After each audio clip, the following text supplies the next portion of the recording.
When your younger brother's smirking eyes find humor in the latest black body snuff film. When he looks at you as though he's found a new toy and asks if you've seen the latest one,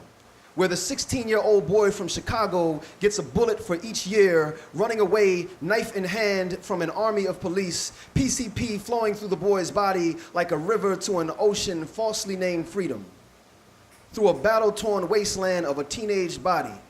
When your brother sees the river in the wasteland, blames the boy for running towards it, the small black boys retreat, a scared squirrel scurry from a pack of rabid jackals. When he blames the squirrel for its sudden movements and not the dogs for their drooling fangs, their ravenous mouths in front of unworthy prey. When he writes the boy a second death sentence, deems him undeserving of protest, says we black folks waste too much time running behind the unworthy, the too much slouching pants, cornbread in hand in hot pursuit of escape from, the too much running river of narcotic flooding the senses for us to be trying to make sense of their senseless black lives. It will not matter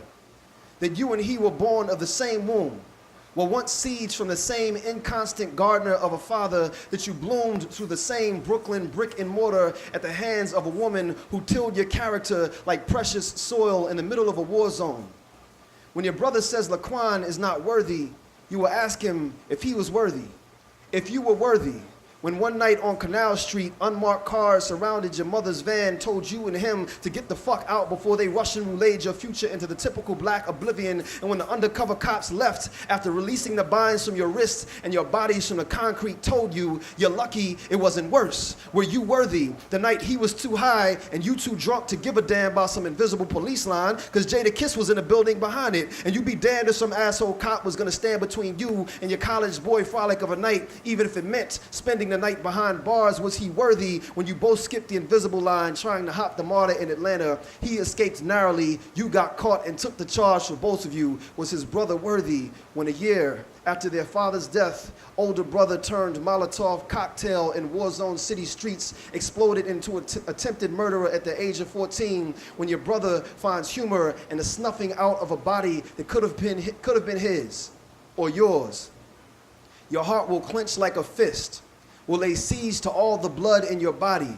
will make you hungry for the blood of another, even if it resembles your own. You will remember that annoying little kid that laughed too soon at all the wrong jokes before he learned to seal his soft into the concretized moors of the street, gild them in the cast iron conformity of what it meant to be young and black and boy. You will remember how your hands became welding hammers, tried to beat the soft out of him, to pound his frame into a more acceptable version of young and black and boy. You will look into his now crooked smirk, his jaded eyes bruised and jaundiced, and see that you have succeeded.